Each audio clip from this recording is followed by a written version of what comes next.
సుమన్ టీవీలో మీ business promotions కోసం ఈ కింది నెంబర్ను సంప్రదించగలరు.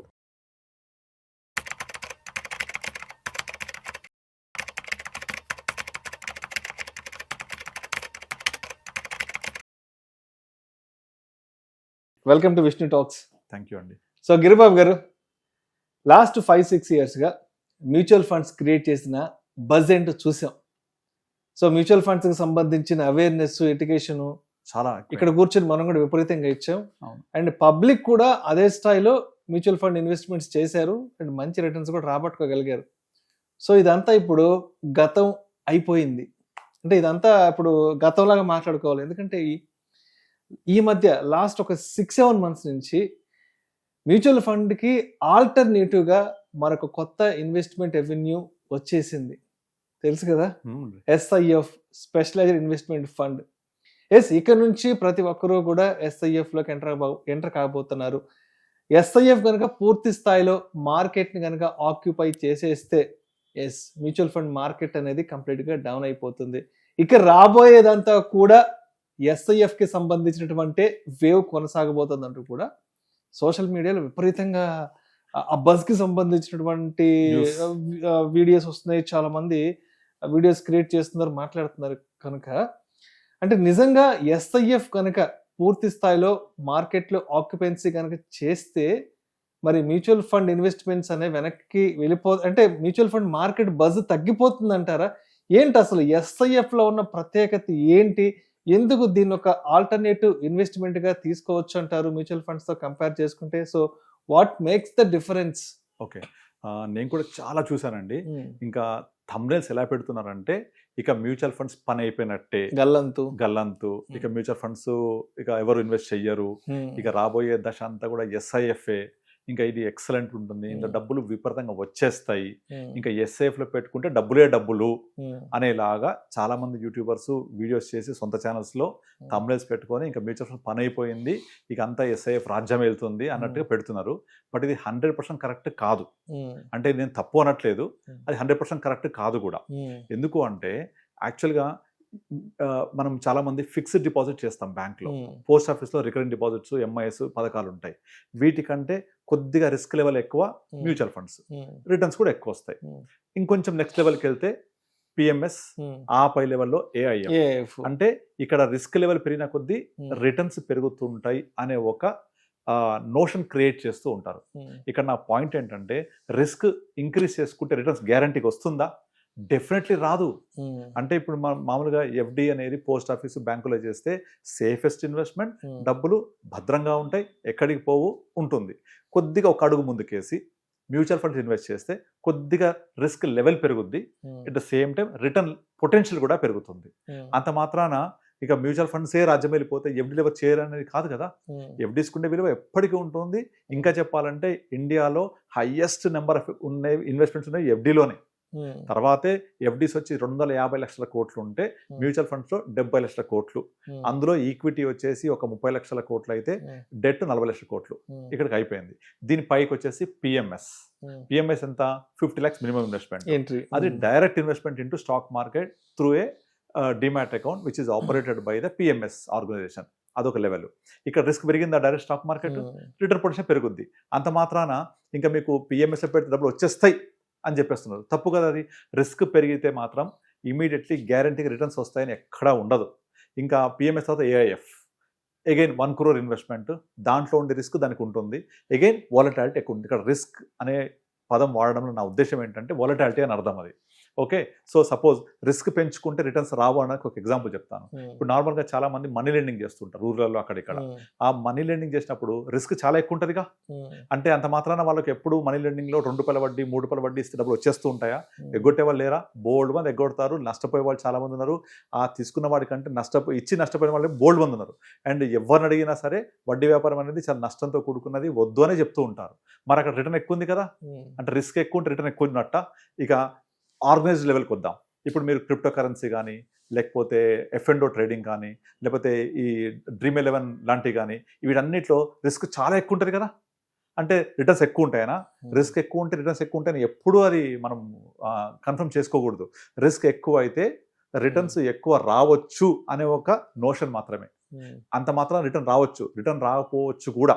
At the same time risk ఎక్కువ ఉంటే మీ క్యాపిటల్ కూడా లాస్ అయ్యే అవకాశాలు ఉంటాయి. సో ఈ నేపథ్యంలో కమింగ్ టు SIF, ఈ SIF ఏంటంటే this is a product between mutual funds and PMS. అంటే ఎందుకు బిట్వీన్ అంటే SIF లో ఇన్వెస్ట్ చేయాలంటే మినిమం ఇన్వెస్ట్మెంట్ 10 lakhs కావాలి. మన నా దగ్గర యాక్చువల్గా PMS చేయాలని నాకు ఉంది, కానీ PMS లో 50 lakhs వెళ్ళలేను. సో టికెట్ సైజ్ ఎక్కువ అక్కడ కనుక అదే మ్యూచువల్ ఫండ్స్ 5,000 రూపాయలు చాలు. 500తో కూడా రావచ్చు, మినిమం ఒక 5,000, 500-5,000 కూడా వెళ్ళచ్చు. 5,000 తక్కువ, అక్కడ 50 లక్షలు. ఈ రెండింటి మధ్య ఉండే ఒక ఫిట్ అయ్యే ప్రోడక్ట్ SIF. ఇలా అటు 50 లక్షలు పెట్టలేని వాళ్లకు, కొంచెం ఎక్కువ పెట్టగలిగిన వాళ్లకు, అంటే సెమీ HNI అనొచ్చు, ఇంటర్మీడియటరీగా ఉంటుందని సెబీ ఒక కొత్త ప్రోడక్ట్ తీసుకొచ్చింది అనమాట. అయితే చాలా మంది ఇది రాగానే మ్యూచువల్ ఫండ్ పోతాయి అంటున్నారు, అది తప్పు. దానికి ఎందుకు నేను జస్టిఫై చేస్తాను. నార్మల్గా ఇప్పుడు మనం అడిగారు ఇంతకుముందు difference between mutual fund and SIF ఏంటి అనేది. మ్యూచువల్ ఫండ్స్లో ఏమవుతుందంటే మ్యూచువల్ ఫండ్లో మనం పెట్టిన డబ్బులు ఫండ్ మేనేజర్ డైరెక్ట్ స్టాక్స్లో డైరెక్ట్గా ఇన్వెస్ట్ చేస్తారు యాజ్ పర్ ది ఆ ఫండ్ యొక్క అట్రిబ్యూట్స్ బట్టి. సపోజ్ ఆ ఫండ్ లార్జ్ క్యాప్ అయితే 65% లార్జ్ క్యాప్ స్టాక్స్లో పెడతారు, 35% ఎక్కడైనా ఇన్వెస్ట్ చేయొచ్చు. అదేవిధంగా mid cap 65-35, small cap, flexi cap, multi cap, ఇలా డిఫరెంట్ కాంపోజిషన్స్తో కేటగిరీస్ ఉండేదాన్ని బట్టి వాళ్ళకి పేర్లు పెట్టుకున్నారు. ఇక్కడ ఫండ్ మేనేజర్ ఏంటంటే బేసిక్ డిఫరెన్స్, ఫండ్ మేనేజర్ ఎప్పుడైనా సరే మ్యూచువల్ ఫండ్స్లో స్టాక్స్ మాత్రం కొనగలడు, ఓన్లీ కొనగలుగుతారు, కానీ మార్కెట్ పడుతుందని అమ్మడానికి అవకాశం లేదు. అలా అవకాశం ఎక్కడ ఉంటుంది? F&Oలో ఉంటుంది. సో ఒక ఫండ్ మేనేజర్కి F&O వెళ్ళే అవకాశం లేదు. సో ఇప్పుడు F&Oలోకి వెళితే అంటే నథింగ్ బట్ షార్ట్ సెల్లింగ్ అంటారు దాన్ని. ఆ షార్ట్ సెల్లింగ్ చేయడానికి అవకాశం ఎక్కడ ఉంటుంది? F&Oలోనే కదా. సో F&Oలోకి వెళ్తే నాకు కొంచెం రిస్క్ పొటెన్షియల్ పెరుగుతుంది, at the same time volatility పెరుగుతుంది, at the same time down side మార్కెట్ని ప్రొటెక్ట్ చేసుకోవచ్చు అనే ఉద్దేశంతో హెడ్జింగ్ అంటారు దీన్ని. హెడ్జింగ్, షార్ట్ సెల్లింగ్, ఈ యొక్క ఫీచర్స్ యాడ్ చేసి స్పెషలైజ్డ్ ఇన్వెస్ట్మెంట్ ఫండ్ తీసుకొచ్చారు అనమాట, which is levelled between PMS and mutual funds. అయితే ఇక్కడ ఒక ఇంపార్టెంట్ పాయింట్ అందరూ అర్థం చేసుకోవాల్సింది ఏంటంటే, నార్మల్గా మనము సెబీ ఇచ్చిన డేటా ప్రకారం 92% ఇన్వెస్టర్స్ లాస్ అవుతుందని చెప్తుంది సెబీ. అవునా? వీళ్ళందరూ ఎక్కడ లాస్ అవుతున్నారు? ఇన్వెస్టర్సా, ట్రేడర్సా? ట్రేడర్సే కదా. అంటే ట్రేడింగ్ ఎక్కడ చేస్తున్నారు? Majority of people trading in F&O, futures and options. 92% loss అవుతుందని సెబీ పొద్దున్నేసి మొత్తుకుంటుంది. ప్రతి డిమాట్ అకౌంట్ ఓపెనింగ్ లోనే డిస్క్లైమర్ వచ్చేస్తుంది, 92% of traders are losing money, జాగ్రత్తగా ఉండండి. ఇప్పుడు జెరోదా లాంటి ప్లాట్ఫామ్స్ మీద మీరు ఒక ఆర్డర్ ప్లేస్ చేయబోతే ఇందులో వొలటైలిటీ ఎక్కువ ఉంటుంది, నష్టపోతూ ఉంటారు, ఇది సంబంధించిన స్టాక్, మీరు ఆర్డర్ ప్లేస్ చేయొచ్చా అని అడుగుతారు ముందు డిస్క్లైమర్ లాగా. మరి ఆ ట్రేడింగ్ అనేది అంత డేంజరస్ థింగ్ కదా. ఇక్కడ SIFలో ఏం జరుగుతుంది అంటే, ఫండ్ మేనేజరు MFలో మ్యూచువల్ ఫండ్స్ లాగా షేర్లు కొనడం మాత్రమే కాకుండా అతను మార్కెట్ పడుతున్నప్పుడు షార్ట్ సెల్లింగ్ కూడా చేయగలుగుతారు, హెడ్జింగ్ కూడా చేయగలుగుతారు. అయితే ఈ షార్ట్ సెల్లింగ్ అంటే ట్రేడింగ్ నథింగ్ బట్, ఈ ఎక్స్పర్టీస్ ఇండియాలో ఇప్పటిదాకా లేదు దీని ఎక్స్పర్టీస్. సో ఎవరు దీనికి ఎక్స్పర్ట్స్ ఉన్నారు? ఈ ఫండ్స్లో ఎలా వర్కౌట్ అవుతుంది? ఒక ఇండివిజువల్ ట్రేడర్గా నేను చేసేది వేరు, ఒక బల్క్ అమౌంట్లో పెద్ద మొత్తాల్లో మార్కెట్ పడుతున్నప్పుడు దాన్ని ఎగ్జాక్ట్లీ షార్ట్ సెల్లింగ్ చేసి ఆ డౌన్ ఫార్ మార్కెట్ని పట్టుకోవడంలో ఉన్న నిష్ణాత ఏంటి ఎవరికి తెలియదు ఇది. సో SIF వచ్చిందనగానే ఇది ఒక కొత్త ప్రోడక్ట్ ఇచ్చేసింది, మీకు ఇక రిటర్న్స్ గ్యారంటీ, ఇక మ్యూచువల్ పని అయిపోయిందని చాలా మంది చెప్తున్నది 100% కరెక్ట్ కాదు. సో SIF డెఫినెట్గా గేమ్ చేంజర్. ఎవరికి? నేను 10 లక్షల కంటే పైన ఎక్కువ పెట్టగలను, కానీ 50 లక్షలు లేవు, కొంచెం రిస్క్ తీసుకోగలను, కనుక నాకు వొలటాలిటీ ఓకే పర్వాలేదు, నాకు నేను లాంగ్ టర్మ్ ఉండగలను అనుకునే వాళ్ళకు బెటరే. కానీ ఇది వచ్చి గట్టిగా 4 రోజులు కాలే. ఒక్క ఫండ్ కూడా దీనికి మనకి ఇప్పుడు ఉన్నాయి మార్కెట్లో 3 ఫండ్స్ ఉన్నాయి. ఒకటి SBI balance fund, 2 quant, 2 funds equity వచ్చింది, ఒకటి ఎడల్వేస్ వచ్చింది. అయితే ఈ SIFలో 3 రకాల కేటగిరీస్ ఉన్నాయి. ఒకటేమో ఈక్విటీ, 2 డెట్, 3 హైబ్రిడ్. సెబీ ఏం చేసిందంటే ప్రతి ఒక్క కంపెనీకి 7 ఫండ్సే ఇచ్చింది పర్మిషన్. 7లో 3 ఈక్విటీ, ఆ 3 ఈక్విటీలో ఒకటి లార్జ్ క్యాప్, అంటే నథింగ్ బట్ ఫ్లెక్సీ క్యాప్, దాని పేరు లార్జ్ క్యాప్ లాగా ఉంటుంది, ఫ్లెక్సీ క్యాప్ అది. 2 మిడ్ అండ్ స్మాల్ క్యాప్, దీని పేర్లు మళ్ళీ వేరే ఉన్నాయి, తర్వాత చెప్తాను నేను. ఫస్ట్ ఇస్ ఫ్లెక్సీ క్యాప్, తర్వాత మిడ్ అండ్ స్మాల్ క్యాప్, 3 వచ్చేసి సెక్టోరల్ ఫండ్, ఇది ఈక్విటీ. ఇంకా 2 వచ్చేసి డెట్లో ఉన్నాయి, ఇంకా 2 వచ్చేసి హైబ్రిడ్లో ఉన్నాయి. హైబ్రిడ్ అంటే మన బ్యాఫ్ లాగా ఉంటుంది, బ్యాఫ్ డైనమిక్ అసెట్ లొకేషన్. అంటే ఇప్పుడు ఈక్విటీ పరంగా చూద్దాం మనం. ఈక్విటీలో వచ్చేప్పటికి మార్కెట్ పడుతుంది అంటే ఆటోమేటిక్గా ఫండ్ మీద ఏం చేయొచ్చు అంటే వాళ్ళు ముందే షార్ట్ సెల్లింగ్ చేసేసేయచ్చు, అంటే డౌన్ సైడ్ని ప్రొటెక్ట్ చేయడానికి. This doesn't mean that always he's making money. And ఇంకొకటి ఇంట్రెస్ట్ రేట్ డెరివేటివ్స్ కూడా ఉంటాయి ఇందులో. ఇంట్రెస్ట్ రేట్ డెరివేటివ్స్ అనేది ఈక్విటీ కంటే చాలా డేంజరస్ మార్కెట్, అది చాలా వొలటాలిటీ ఉంటుంది. RBI కనుక ఇంట్రెస్ట్ రేట్స్ తగ్గిస్తే డెట్ ఫండ్స్ పెరుగుతాయి, ఆర్బీఐ కనుక ఇంట్రెస్ట్ రేట్ పెంచితే డెట్ ఫండ్స్ పడతాయి. అంటే interest rate derivatives, secondary market derivatives చాలా పెద్దది మార్కెట్. అది మనం డైరెక్ట్గా పార్టిసిపేట్ చేయలేం. అది ఎంత వొలటాలిటీ ఉంటుందంటే ఈక్విటీ అర్థం చేసుకోవచ్చు, డెట్ అర్థం చేసుకోవడం అంత ఈజీ కాదు. అలాంటి మార్కెట్ కూడా వెళ్ళొచ్చు వీళ్ళు. సో ఇంత కాంప్లెక్స్ అండ్ కాంప్లికేటెడ్ ఈ ప్రోడక్ట్లోకి వెళ్తే గ్యారంటీకి రిటర్న్ వస్తుందని దయచేసి ఎవరు అనుకోవద్దని చెప్పడం నా ఉద్దేశం. సో దాంట్లో ఉండే సాధక బాధలు చాలా ఉంటాయి. వొలటాలిటీ తగ్గించాలి అనే ఉద్దేశంతో ట్రేడింగ్ అంటే షార్ట్ సెల్లింగ్కి అలౌ చేస్తుంది సెబీ. ఒక పక్కనేమో 92% ట్రేడర్స్ ఆర్ లూజింగ్ మనీ అని తెలుసు మనకు. మరి ఫండ్ మేనేజర్స్ వచ్చేసి అదే ట్రేడింగ్, అదే షార్ట్ సెల్లింగ్ చేసి వాళ్ళు డబ్బులు చేయగలుగుతారా? తెలియదు మనకు. So wait and watch. నేను చెప్పేది ఏంటంటే SIF is not a bad product.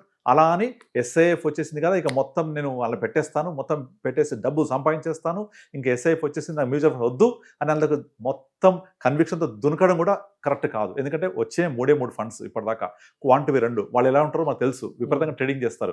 Mutual ఫండ్స్నే చెడగొట్టారు వాళ్ళు. అంతకుముందు ఒక 2-3 years పాటు ఏ ఫండ్ చూడండి క్వాంట్ టాప్లో ఉండేది, ఇప్పుడు చూడండి ఏ ఫండ్ చూడండి క్వాంట్ లాస్ట్లో ఉంటుంది. All categories. ఒక 2 years back all categories, small cap, mid cap, flexi, momentum అన్ని క్వాంట్ టాప్, దగ్గర కూడా ఎవరు లేరు. ఇప్పుడు అన్ని కింద నుంచి ఫస్ట్, కింద నుంచి దగ్గర కూడా ఎవరు లేరు, అంత కింద ఉన్నాయి. సో అట్లా ట్రేడింగ్ చేస్తుంటారు వాళ్ళు. వాళ్ళకు మాకు సూటబుల్ అని చెప్పి తెచ్చారు, కానీ వాళ్ళ పర్ఫార్మెన్స్ ఏంటి తెలియదు. Very recent fund, not even a month. So మనం అలా జడ్జి చేయకూడదు. సెకండ్ వచ్చేసి ఎడెల్వెస్, అది కూడా ఒక్క ఈక్విటీ ఫండ్ వచ్చింది. థర్డ్ ఎస్బీఐ, అది బ్యాఫ్లో వచ్చింది, అంటే బ్యాలెన్స్ ఫండ్లో వచ్చింది, హైబ్రిడ్ కేటగిరీలో. వాళ్ళ పర్ఫార్మెన్స్ తెలియదు. అండ్ దీంట్లో హెచ్డిఎఫ్సి, ఐసిఐసిఐ, ఇంకా నిప్పాన్, బిర్లా వీళ్ళందరూ రావాలి. వస్తే అప్పుడు మార్కెట్ కొంచెం స్ప్రెడ్ అవుతుంది. వస్తే ఆ స్ప్రెడ్ అవుతే ఫండ్ మేనేజర్ యొక్క పర్ఫార్మెన్స్ తెలుస్తుంది. తెలిసి వీళ్ళు నార్మల్గా ఈ షార్ట్ సెల్లింగ్ని ఎలా వాడుకుంటున్నారు, ఈ హెడ్జింగ్ ఎలా వాడుకుంటున్నారు మనకు అర్థమైతే అప్పుడు దీంట్లో ఎంతవరకు ఇన్వెస్ట్ చేయొచ్చు, నా ఎక్స్పోజర్ ఎంత తీసుకోవచ్చో అర్థం చేసుకోవాలి. అంతేగాని కొత్త ప్రోడక్ట్ రాగానే ఇది ఇంకా ఇదే ప్రోడక్ట్ వచ్చేసింది ఇక దునికేయండి, ఇక వెళ్ళిపోతుంది, మీకు మ్యూచువల్ ఫండ్ అక్కర్లేదు, ఇందులో డబ్బులు బాగా ఇస్తాయి అనే నోషన్, అనే కన్విక్షన్ వద్దు అంటున్నాను. ఎందుకు అంటే risk always doesn't mean that reward. Risk అంటే వాలటాలిటీ ఎక్కువ ఉంటుంది అర్థం. అంత మాత్రాన డబ్బులు గ్యారంటీకి ఇస్తుందని కానీ ఎక్కువ ఇస్తుందని కానీ మనం అపోహపడొద్దు. అందుకే నేను చెప్పేది ఏంటంటే కొంచెం వెయిట్ అండ్ వాచ్. వెయిట్ చేసి అసలు పర్ఫార్మెన్స్ ఎలా ఉంటుంది, ఎలా చేస్తాయి వీళ్ళ ఫండ్స్ అందరూ కూడా అది చూడడం బెటరు. అలాగే మనం అట్లీస్ట్ నెక్స్ట్ ఇయర్ ఫిబ్రవరి మార్చిలో ఆగితే పెద్ద ఫండ్ హౌస్ వస్తున్నాయి, హెచ్డిఎఫ్సి, ఐసిఐసిఐ, వాళ్ళ ప్లే ఎలా ఉంటుంది అది చూద్దాం. చూసి వాళ్ళ యొక్క హెడ్జింగ్ ఎలా చేస్తున్నారు, ఆ స్ట్రాటజీస్ ఎలా వాడుతున్నారు, మార్కెట్ ఫాల్ని ఎలా చేస్తున్నారు అర్థం చేసుకొని ఇన్వెస్ట్ చేస్తే బెటర్. కొంచెం వెయిట్ చేస్తే బెటర్. సో మొత్తానికి ఎస్ఐఎఫ్ కనుక కంప్లీట్ మార్కెట్ని అంటే ఆక్యుపై చేయగలిగితే ఇక్కడ మ్యూచువల్ ఫండ్స్ కి వచ్చే నష్టం మునిగిపోయేదంటే ఏమి లేదు. సింపుల్ తేడా అండి. మ్యూచువల్ ఫండ్స్ ఏమో ఫండ్ మేనేజర్స్ స్టాక్స్ కొంటూ పోతారు, అక్కడ కొండంతో పాటుగా అమ్మడం కూడా జరుగుతుంది. మరి ఇప్పుడు తెలియదుగా మనకు అది ఎలా చేస్తారు. ఎందుకు నేను అంటున్నాను, క్వశ్చన్ చేస్తానంటే స్టాక్ మార్కెట్లో ట్రేడర్స్ అంతా నష్టపోతున్నారంటే వాళ్ళు షార్ట్ సెల్లింగ్, తర్వాత హెడ్జింగ్, తర్వాత మన ఇది డెరివేటివ్స్లో వెళ్ళి చేస్తున్నారు. ఆ dangerous derivatives. Warren Buffett statement ఏంటంటే derivatives are weapons of mass destruction అని కొటేషన్ ఉంటాయండి. Weapons of mass destruction. మరి ఆ డెరివేటివ్స్ అనేది ఇక్కడ ఇంట్రొడ్యూస్ చేస్తున్నారు. ఒక పక్క derivatives are making losses for public, 92% losing, same derivatives are using in SIF. So అక్కడ తప్పైంది, ఇక్కడ ఒప్పు ఎలా అవుతుంది. అందుకనే వెయిట్ అండ్ వాచ్. చూద్దాం దాని పర్ఫార్మెన్స్ ఎలా ఉంటుందో. ఒక ఫండ్ మేనేజర్ ఇంకా బాగా చేయగలిగితే అటు బయింగ్ ఏమో mutual fund, selling plus buying ఏమో SIF. Then we can understand the product. Then we can balance our portfolio. Right. Thank you, sir. Thank you so much. Yeah, thank you, Andy.